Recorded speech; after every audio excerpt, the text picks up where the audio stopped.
Whenever the weight is acting vertically downward, as a normal reaction is acting vertically upward. Okay, these are equal and opposite. That's why the body is staying at rest. Okay, now if a force is acting in this direction, suppose this is the mass of the body is, suppose I am taking the mass of the body, m for mass of the body is say 10 kg, and a force is in this direction, suppose it is 20 Newton force. 20 Newton force is applied to move this. Okay, now 20 Newton force is applied to move this, but there is also a frictional force which is acting in the backward direction.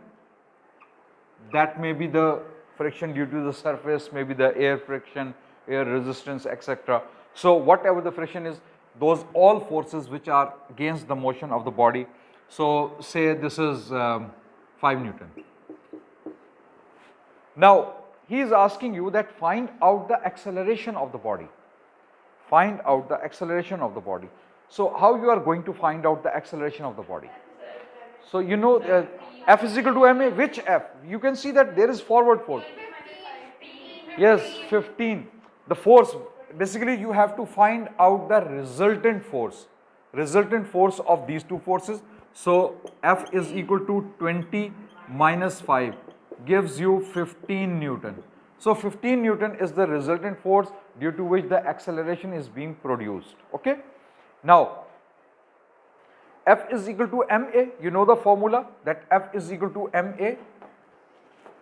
F is equal to ma.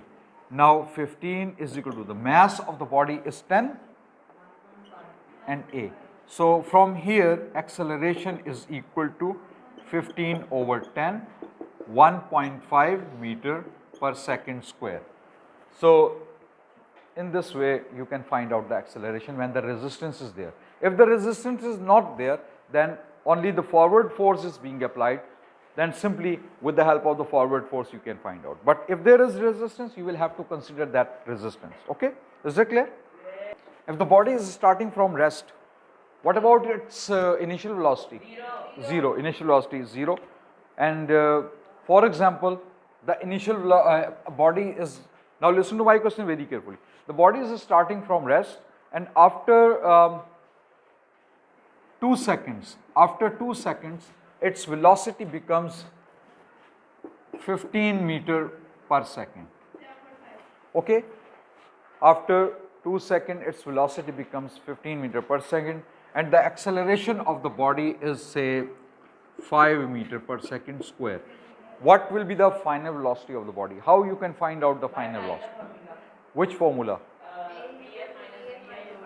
Vf minus Vi over t is equal to A. You know the formula of acceleration? So, yes, the same. Actually, this is the first equation of motion, so you can do it. So, final velocity is required. The initial velocity is 0 and the time is 2 seconds. Acceleration is 5. So, what will be the final velocity? 5 into 2 is equal to 10 unit meter per second. Okay. So, this formula is also very important.